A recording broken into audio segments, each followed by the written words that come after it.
Hi guys, welcome back. അപ്പം നമ്മുടെ പഞ്ചാബിലെ വേറൊരു ദിവസം കണ്ടാലോ ഗായ്സ്. രാവിലെ ഇഷിക്കുട്ടീനെ ഇക്കാനെയൊക്കെ സ്കൂളിലും ഡ്യൂട്ടിക്കൊക്കെ പറഞ്ഞു വിട്ടതിന് ശേഷം സമാധാനമായിട്ട് എൻ്റെ ബ്രേക്ക്ഫാസ്റ്റ് കഴിക്കാനായിട്ട് പോവുകയാണേ. ഇന്നത്തെ എൻ്റെ ബ്രേക്ക്ഫാസ്റ്റ് എന്താ, ഓവർനൈറ്റ് ഓട്സ് ആണ് ഗൈസ്. അപ്പോൾ ഞാൻ വിചാരിച്ചു നാട്ടിൽ നിന്ന് വന്നതിന് ശേഷം ഇപ്പോൾ തടിയൊക്കെ ഭയങ്കരമായിട്ട് കൂടിയിട്ടുണ്ട് കേട്ടോ, വയറൊക്കെ നന്നായിട്ട് ചാടിയിട്ടുണ്ട്. അപ്പോൾ ഞാൻ വിചാരിച്ചു കുറേശ്ശെ ഡയറ്റൊക്കെ സ്റ്റാർട്ട് ചെയ്യണം. അപ്പോൾ ബ്രേക്ക്ഫാസ്റ്റിൽ നിന്ന് തന്നെ ഡയറ്റ് സ്റ്റാർട്ട് ചെയ്യാമെന്ന് കരുതി കേട്ടോ. ഇത് വന്നിട്ട് ഒരു 10 ബദാം ഞാൻ ഒന്ന് മിക്സിയിൽ ക്രഷ് ചെയ്തെടുത്തിട്ട് അതിൽ കുറച്ച് ഇളം ചൂടുവെള്ളം ഒഴിച്ച് നന്നായിട്ട് അരച്ചെടുക്കും. അപ്പോൾ നമ്മുടെ അടിപൊളി ബദാം മിൽക്ക് കിട്ടും കേട്ടോ. അതിലേക്ക് ഓട്സും ചിയാ സീഡും കുറച്ച് ഹണിയും കൂടെ ഞാൻ തലേ ദിവസം സോക്ക് ചെയ്ത് വെച്ചിട്ടുണ്ടായിരുന്നു. ഇപ്പോൾ ഞാൻ ഇതിലേക്ക് 1 ടേബിൾ സ്പൂൺ സൺഫ്ലവർ സീഡും പംകിൻ സീഡും കൂടെ ഇട്ട് കൊടുക്കുന്നുണ്ട്. പിന്നെ വന്നിട്ട് ഒരു പിടി നട്ട്സ് ചേർക്കുന്നുണ്ട്. പിന്നെ മധുരത്തിനായിട്ട് 4-5 ഈത്തപ്പഴവും കൂടെ ചേർത്ത് കൊടുക്കുന്നുണ്ട്. നിങ്ങളുടെ കയ്യിൽ സീസണൽ ഫ്രൂട്ട്സ്, സ്ട്രോബെറി, പിന്നെ വന്നിട്ട് മാംഗോ, ആപ്പിൾ, ബനാന എന്തുണ്ടെങ്കിലും എൻ്റെ കൂട്ടത്തിൽ ചേർത്ത് കൊടുക്കുക കേട്ടോ. എൻ്റെ കയ്യിൽ ഇപ്പോൾ ഇതൊന്നും ഇല്ലാത്തത് കൊണ്ട് ഞാൻ ഈത്തപ്പഴം മാത്രമേ ചേർത്ത് കൊടുക്കുന്നുള്ളൂ. എന്നിട്ട് നന്നായിട്ടൊന്ന് മിക്സ് ചെയ്ത് ആ ഈത്തപ്പഴം എല്ലാം ഒന്ന് ഉടച്ചു കൊടുക്കാം. അപ്പം നമ്മുടെ ആ ഓട്സിലോട്ട് കുറച്ചൊരു മധുരം ഇറങ്ങും കേട്ടോ. ഞാൻ ഹണി ഒരു സ്വല്പം മാത്രമേ ഒഴിച്ചിട്ടുള്ളൂ. ഹണിയിൽ ഓൾറെഡി കലോറി കൂടുതലാണല്ലോ. അപ്പം നമ്മുടെ ഓവർനൈറ്റ് ഓട്സ് റെഡി ആയിട്ടുണ്ട്. അപ്പം ഞാൻ എൻ്റെ ഓവർനൈറ്റ് ഓട്സുമായിട്ട് ഡൈനിങ് ടേബിളിൽ വന്നിരുന്ന് ആസ്വദിച്ച് കഴിക്കാനായിട്ട് പോവാണ് കേട്ടോ. എനിക്ക് ഏറ്റവും ഇഷ്ടപ്പെട്ട ഒരു ബ്രേക്ക്ഫാസ്റ്റിൽ ഒന്നാണ് കേട്ടോ ഈ ഓവർനൈറ്റ് ഓട്സ്. ഇതിങ്ങനെ ചവച്ചിരുന്ന് സമാധാനമായിട്ട് കഴിക്കാൻ എനിക്ക് ഭയങ്കര ഇഷ്ടമാണ് കേട്ടോ. ഞാൻ പണ്ട് ഭയങ്കര സ്ലോ ഈറ്ററായിരുന്നു. അതായത് ഉമ്മ ഒരു ഉരുള എനിക്ക് വായിൽ വെച്ച് തന്നാൽ ഞാൻ അരമണിക്കൂർ ആ ഉരുളയായിട്ട് ഇങ്ങനെ ഇരിക്കും ഗൈസ്. അങ്ങനെ ഇരുന്നിരുന്നാണ് ഈ കവിൾ ചാടിയെന്നാണ് എൻ്റെ വിശ്വാസം കേട്ടോ. ഞാൻ എത്ര മെലിഞ്ഞാലും എൻ്റെ ഈ കവിൾ അങ്ങനെ തന്നെ ഉണ്ടാവും, കുറയത്തില്ല. ചിലർക്ക് ഇങ്ങനെ പേടിയല്ലേ, അതായത് ഉണങ്ങിപ്പോയ കവിളൊട്ടോന്ന്.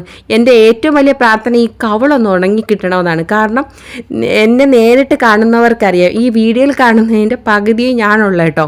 പക്ഷേ ഈ വീഡിയോയിൽ വന്നിട്ട് ഈ ഫേസ് വലുതായിട്ട് ഇങ്ങനെ കാണിക്കും. ഓൾറെഡി കവിളും കൂടെ ഉള്ളത് കൊണ്ട് കുറച്ചുകൂടെ ഇങ്ങനെ ബബിളി കണക്ക് ഇങ്ങനെ കാണിക്കും കേട്ടോ.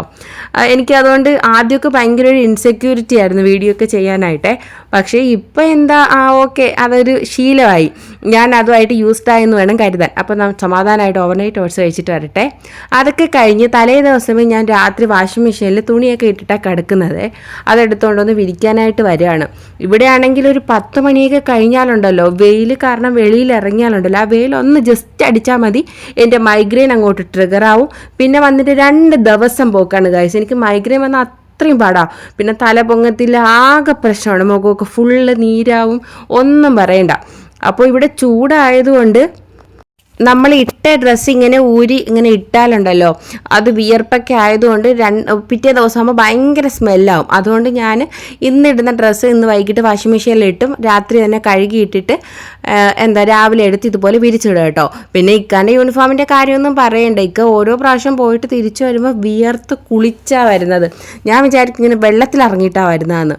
പിന്നെ ഇഷിക്കുട്ടീൻ്റെ യൂണിഫോമും അങ്ങനെ തന്നെയാണ് കേട്ടോ. ഡെയിലി ഞാനും അതങ്ങ് കഴുകിയിടും. അവളുടെ വൈറ്റ് ആയതുകൊണ്ട് ഡെയിലി കഴുകിയില്ലെങ്കിൽ പെട്ടെന്ന് കരിമ്പേ പിടിക്കാനുള്ള ചാൻസ് കൂടുതലാണ്. അപ്പോൾ ഞാൻ യൂണിഫോമൊക്കെ വിരിച്ചതിന് ശേഷം ഞാൻ പറഞ്ഞല്ലോ ഗൈസ്, ഞാനിവിടെ ചെറിയൊരു കിച്ചൺ ഗാർഡൻ സെറ്റ് ചെയ്യാനുള്ള പുറപ്പാടിലാണെന്ന്. അപ്പോൾ എൻ്റെ കയ്യിൽ നേരത്തെ ഉണ്ടായിരുന്ന പ്ലാന്റ്സ് എല്ലാം ഞാൻ ഇതുപോലെ ഗ്രോ ബാഗിലാക്കി വെച്ചിട്ടുണ്ട്. പിന്നെ ഞാൻ നാട്ടിൽ നിന്ന് കുറച്ച് വിത്തൊക്കെ കൊണ്ടാണ് വന്നത് കേട്ടോ. അതെല്ലാം ഞാനിങ്ങനെ പാകിയിട്ടുണ്ട്. അതിൽ കുറച്ചൊക്കെ കിളിച്ചു, കുറച്ചൊന്നും കിളിച്ചിട്ടില്ല കേട്ടോ. അപ്പോൾ ഓൾറെഡി ഞാൻ ഈ ഗ്രോ ബാഗിലോട്ട് മാറ്റിയപ്പോഴത്തേക്ക് നല്ലതുപോലെ വെള്ളം ഒഴിച്ചിട്ടുണ്ടായിരുന്നേ. അപ്പോൾ അടിയിൽ മൂട്ടിലൊക്കെ നല്ലവണ്ണം വെള്ളം നനവുണ്ട്. എന്നാലും നമ്മുടെ ഇവിടുത്തെ ചൂട് കാരണം ഇല പെട്ടെന്ന് ഇങ്ങനെ വാടിപ്പോവും. അതുകൊണ്ട് ഞാനിങ്ങനെ ഇല മാത്രം ഇങ്ങനെ നനച്ചു കൊടുക്കുകയാണേ. അപ്പോൾ ഇലയൊക്കെ ഫുള്ള് ഇതുപോലെ നനച്ചു കൊടുത്തിട്ട്, നമ്മുടെ പുതിന ഇലയൊക്കെ സൈസ് ഭയങ്കര ചെറുതാണ് ഗൈസ്, എന്താണെന്നറിയില്ല. അതാണ് നമ്മുടെ നീലമുളകില്ലേ, അതാണ്. അതിനകത്ത് ഞാൻ കുറച്ച് ഇഞ്ചിയും കൂടെ ഇതുപോലെ കുഴിച്ച് വെച്ചിട്ടുണ്ട്. ഞാൻ വെള്ളം ഒഴിച്ചപ്പോഴത്തേക്ക് ആ ഇഞ്ചി ഇല അങ്ങ് പൊങ്ങി വന്നു ഗൈസ്. അപ്പോൾ ഞാൻ വീണ്ടും അതൊന്നും കൂടി ഒന്ന് കുഴിച്ച് അതിനകത്തേക്ക് താത്തു വെക്കുകയാണ് കേട്ടോ. ഈ ഇഞ്ചി ഒന്ന് കിളിച്ച് ഇട്ടാൽ രക്ഷപ്പെട്ടു ഗൈസ്. കാരണം നമ്മുടെ നാട്ടിലെ ഇഞ്ചിക്ക് ഒരു പ്രത്യേക ഫ്ലേവറാണ്. ഇവിടുത്തെ ഇഞ്ചി വന്നിട്ട് കുറച്ച് ലൈറ്റാണേ. ഇതാണ് ഗൈസ് ഞാൻ നട്ട വിത്ത്. ഇത് വന്നിട്ട് പയറുണ്ട്, വെണ്ടയുണ്ട്, പിന്നെ ഇത് ബീൻസാണ്. ബീൻസിന് അനക്കമൊന്നുമില്ല. പിന്നെ നമ്മുടെ ഇറച്ചി മുളകാണ് ഗായ്സ്.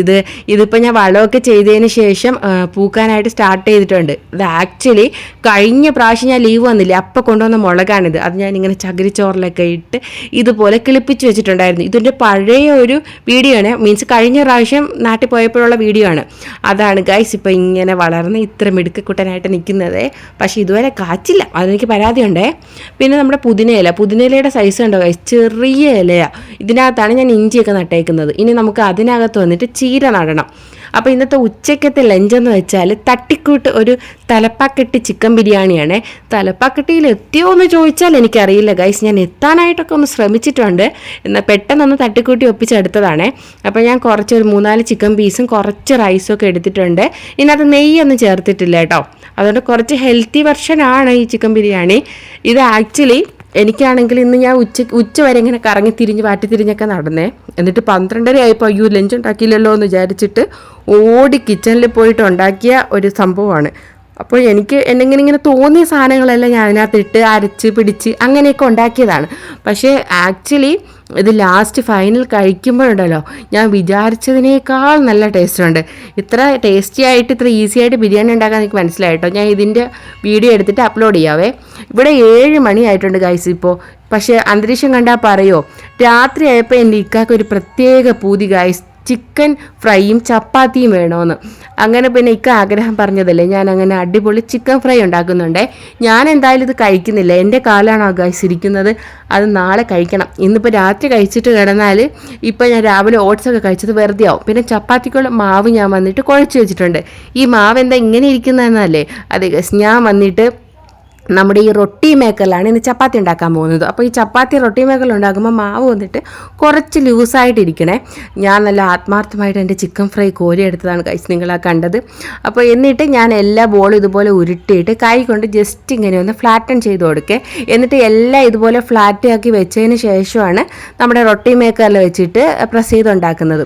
ഈ റൊട്ടി മേക്കർ യൂസ്ഫുൾ ആണോ എന്ന് ചോദിച്ചാൽ നല്ല സോഫ്റ്റ് ചപ്പാത്തി ഉണ്ടാക്കുന്നവർക്ക് അത്രയും സോഫ്റ്റ് ആയിട്ടുള്ള ചപ്പാത്തി, മീൻസ് നല്ല പഞ്ഞി പോലത്തെ ചപ്പാത്തിയില്ലേ, അത് ഈ റൊട്ടി മേക്കറിൽ ഉണ്ടാക്കിയാൽ വരില്ല. ഒരു സ്വല്പം ഒരു മിനിമം എന്ന് വെച്ചാൽ നല്ല സോഫ്റ്റ് ആണ്, എന്നാലും ഒരു ചെറിയ കട്ടി ഉണ്ടാവും. നമ്മൾ കൈ കൊണ്ടുണ്ടാക്കുന്ന അത്രയും പെർഫെക്ഷൻ വരത്തില്ല. പക്ഷേ ഈ ചപ്പാത്തിയൊന്നും അധികം ഉണ്ടാക്കാൻ അറിയാതെ ഭയങ്കര കട്ടിക്കൊക്കെ ഉണ്ടാക്കുന്ന ആൾക്കാരില്ലേ, അവർക്ക് വന്നിട്ട് ഈ റൊട്ടി മേക്കർ പെർഫെക്റ്റ് ആണ് കേട്ടോ. ഞാൻ വന്നിട്ട് ഇത് രണ്ടിലും ഉണ്ടാക്കും. ഇതിലും എനിക്ക് വലിയ പ്രശ്നമായിട്ടൊന്നും തോന്നിയിട്ടില്ല കേട്ടോ. പിന്നെന്താ, ഡെയിലി ചപ്പാത്തി ഉണ്ടാക്കുന്നവർക്കും ഈ റൊട്ടി മേക്കർ ഭയങ്കര യൂസ്ഫുള്ളാണ്. ഞാനിപ്പോൾ ഡെയിലി ചപ്പാത്തി ഉണ്ടാക്കുകയാണെങ്കിൽ റൊട്ടി മേക്കറിൽ തന്നെയാണ് ഉണ്ടാക്കുന്നത്. കാരണം കുഴച്ച് പരത്തി അവിടെയൊക്കെ ഫുള്ള് മെസ്സി ആക്കുന്നതിനേക്കാളും നമ്മുടെ കിച്ചൺ കുറച്ച് നീറ്റായിട്ടും ഇരിക്കും, പെട്ടെന്ന് പരിപാടിയും കഴിയും കേട്ടോ. ഇതിലുണ്ടാക്കുമ്പോൾ കുറച്ച് ചില കാര്യങ്ങൾ ശ്രദ്ധിച്ചാൽ മാത്രം മതി. നമ്മുടെ ചപ്പാത്തി മേക്കറിൽ ഈ ഒരു റെഡ് ലൈറ്റ് മാറി ഗ്രീൻ ലൈറ്റ് ആയതിനു ശേഷം മാത്രമേ നമ്മൾ മാവ് ഇതിലേക്ക് വെച്ച് കൊടുക്കാൻ പാടുള്ളൂ കേട്ടോ. അങ്ങനെ ആയതിനു ശേഷം നമ്മുടെ മാവ് ജസ്റ്റ് ഒന്ന് പരത്തി ഇതിലേക്ക് വെച്ചിട്ട് ഇതുപോലെ കുറച്ചൊന്ന് ബലം കൊടുത്ത് എടുക്കുക. ഒരുപാട് ബലം കൊടുക്കുകയാണെങ്കിൽ ഇതിങ്ങനെ ചെതറിപ്പോവും.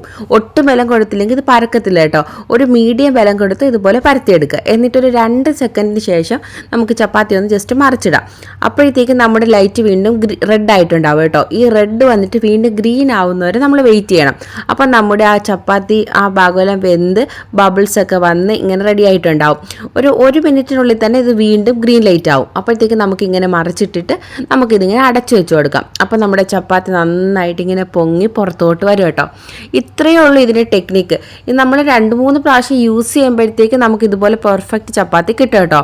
അപ്പോൾ ഇക്കാക്ക് ഇപ്പോൾ കുറച്ച് ദിവസമായിട്ട് ചപ്പാത്തി ചുടുമ്പോൾ ഇതുപോലെ നെയ്യ് തേച്ച് കൊടുക്കണം ഗൈസ്. അപ്പോഴാണ് ഇക്കാക്ക് ഇഷ്ടം കേട്ടോ. ഇങ്ങനെ നെയ്യ് തേക്കാതെ ഞാൻ കൊണ്ട് വെക്കുകയാണെങ്കിൽ പറയും നല്ലതുപോലെ നെയ്യ് തേച്ച് തരാം. ഇക്കാക്ക് നെയ്യ് തേച്ച് ചപ്പാത്തി ഭയങ്കര ഇഷ്ടമാണ്. അപ്പോൾ ഇക്കാൻ്റെ ചപ്പാത്തികളെല്ലാം ചുട്ട് മാറ്റാണ്. അപ്പോൾ ഇക്കാടെ ചപ്പാത്തി, ചിക്കൻ ഫ്രൈ, സാലഡ് എല്ലാം സെറ്റായിട്ടുണ്ട് കേട്ടോ. ഇക്കാക്ക് ഇപ്പോൾ നല്ല കുശാലായിട്ടുള്ള ഡിന്നറായിരുന്നു. ഡിന്നറൊക്കെ കഴിച്ചതിന് ശേഷം ഇഷിക്കുട്ടീനെയും അക്സമോളെയും കൂടി ഇരുത്തി പഠിപ്പിക്കുകയാണ് കേട്ടോ. ഇത് ഞാൻ പറഞ്ഞില്ലേ, പുതിയൊരു മലയാള ഫാമിലി വന്ന അവരുടെ മോളാണ്. അവരും ഇഷിക്കുട്ടിയും ഒരേ ക്ലാസ്സിലാണ് പഠിക്കുന്നത് കേട്ടോ. മീൻസ് 2 ഡിവിഷനാണ്, 2 പേരും UKGയിലാണ്. അപ്പോൾ അവർക്ക് യൂണിറ്റ് ടെസ്റ്റ് സ്റ്റാർട്ട് ചെയ്യാറായിട്ടുണ്ട്. നാളെ മുതൽ യൂണിറ്റ് ടെസ്റ്റ് സ്റ്റാർട്ട് ചെയ്യുകയാണ്. അപ്പോൾ അവർക്ക് വേണ്ടിയിട്ടുള്ള പഠിത്തമൊക്കെ ഇങ്ങനെ നടന്നുകൊണ്ടിരിക്കുകയാണ്. രാത്രി 10 മണി വരെ 2 പേരെയും കൂടെ പഠിപ്പിച്ചതിന് ശേഷം നമ്മുടെ ഹോം വർക്കേഴ്സിന് എന്താ പരിപാടി, പതിവ് തന്നെ അവർക്ക് കിടക്കുന്നതിന് മുമ്പ് കുറേ കാര്യങ്ങൾ ചെയ്ത് തീർക്കാനുണ്ടല്ലേ. അതെ ഗൈസ്, അത് ചെയ്യാനായിട്ട് നേരെ കിച്ചണിലോട്ട് കയറിയിട്ടുണ്ട്. എന്താ ചെയ്യുന്നത്, ഫസ്റ്റ് ഈ പാത്രമെല്ലാം കഴുകി അടുക്കള നീറ്റാക്കണം. രാവിലെ എണീച്ച് വരുമ്പോൾ നമുക്ക് ആ നീറ്റായ കിച്ചൺ കാണുമ്പോഴത്തേക്ക് ഒരു പ്രത്യേക സന്തോഷമായിരിക്കും. എന്നാൽ പാത്രമൊന്നും കഴുകാതെ ഇങ്ങനെ വെച്ചിട്ട് നമ്മൾ രാവിലെ എണീറ്റ് വരുമ്പോഴത്തേക്ക് മെസ്സി ആയിട്ടുള്ള അടുക്കള കണ്ടാണ്ടല്ലോ നമുക്ക് ഭ്രാന്താവും. അപ്പോൾ ഞാൻ എൻ്റെ സിങ്കെല്ലാം നന്നായിട്ട് കഴുകി വൃത്തിയാക്കി കൊടുക്കുന്നുണ്ട് കേട്ടോ. ഈ ഡെയിലി ഇതെല്ലാം ജസ്റ്റ് ക്ലീൻ ചെയ്യുകയാണെങ്കിൽ നമ്മുടെ കിച്ചൺ നല്ല അടിപൊളിയായിട്ട് കിടക്കും. എന്നിട്ട് ഞാൻ കിച്ചൺ ടവൽ വെച്ചിട്ട് ഫുള്ള് എല്ലായിടും നന്നായിട്ട് വൈപ്പ് ചെയ്യും. ഈ ടൈലൊക്കെ ഇല്ലേ, അത് ഞാൻ ഡെയിലി ഇങ്ങനെ തുടച്ചു കൊടുക്കും ഗൈസ്. അപ്പോഴാണ് ആ ഒരു വെളുത്തിരിക്കുക, അല്ലെങ്കിൽ ഇങ്ങനെ കറ പിടിച്ചിട്ട് ഒരുമാതിരി ഇരിക്കും. എനിക്കത് ഇഷ്ടമല്ല. എനിക്ക് കിച്ചൺ എപ്പോഴും നീറ്റായിട്ടിരിക്കണം. ഇനി ഈ പാത്രങ്ങളെല്ലാം പറക്കി വെക്കണം കേട്ടോ. പാത്രങ്ങളെല്ലാം പറക്കി വെച്ചിട്ട് ഉച്ചക്കത്തെ ചിക്കൻ ബിരിയാണിയില്ലേ, അത് ബാലൻസ് ഉണ്ട്. കാരണം രാത്രി വേറെ ഫുഡായിരുന്നല്ലോ. അപ്പോൾ ഇക്ക പറഞ്ഞ് രാവിലെ ബ്രേക്ക്ഫാസ്റ്റിന് ഞാനത് കഴിച്ചോളാമെന്നു. അപ്പോൾ ഇഷുക്കുട്ടിക്ക് വന്നിട്ട് രാവിലെ ബ്രേക്ക്ഫാസ്റ്റിന് ഞാനിന്ന് പുട്ടാണ് ഉണ്ടാക്കാൻ പോകുന്നത്. അപ്പോൾ പുട്ടിനുള്ള മാവ് ഞാൻ എപ്പോഴും തലേ ദിവസം ഇതുപോലെ നനച്ച് വയ്ക്കും. എന്നിട്ട് രാവിലെ എണീച്ചിട്ട് അതൊന്ന് ജസ്റ്റ് ഇളക്കി ആവിയേറ്റി എടുത്താൽ മതിയല്ലോ. അപ്പോൾ ഇഷുക്കുട്ടിക്ക് വേണ്ടിയിട്ടുള്ള മാവ് മാത്രമേ ഇടുന്നുള്ളൂ. എനിക്ക് വന്നിട്ട് ഓവർനൈറ്റ് ഓട്സ് ആണ്. ഇക്കാക്ക് ഓൾറെഡി ബിരിയാണി ഉണ്ടല്ലോ. അപ്പോൾ നമ്മുടെ പുട്ടിലത്തേക്ക് ആവശ്യത്തിന് മാവിൽ ആവശ്യത്തിന് ഉപ്പ് ചേർത്ത് കൊടുക്കുകയാണ്. എന്നിട്ട് എത്ര മാവ് എടുത്തോ അത്രയും വെള്ളം, അതാണ് ഇതിൻ്റെ ഒരു കണക്ക് കേട്ടോ. അങ്ങനെ ഒഴിച്ചിട്ട് ജസ്റ്റ് ഇങ്ങനെ ഒന്ന് മിക്സ് ചെയ്താൽ മതി. വേറെ പരിപാടിയൊന്നുമില്ല, ഈസി ആയിട്ട് പരിപാടി കഴിയും. എന്നിട്ട് നമുക്ക് അടച്ച് വയ്ക്കാം. അപ്പോൾ എൻ്റെ ഓവർനൈറ്റ് ഓട്സിലുള്ള സംഭവം ഞാൻ റെഡിയാക്കിയിട്ടുണ്ട് കേട്ടോ. അപ്പോൾ ഇത് 3 നേരെ ഫ്രിഡ്ജിലോട്ട് വെക്കാൻ പോവുകയാണ്. അപ്പോൾ നമുക്ക് 3 പേർക്ക് 3 ബ്രേക്ക്ഫാസ്റ്റ് ഗൈസ്.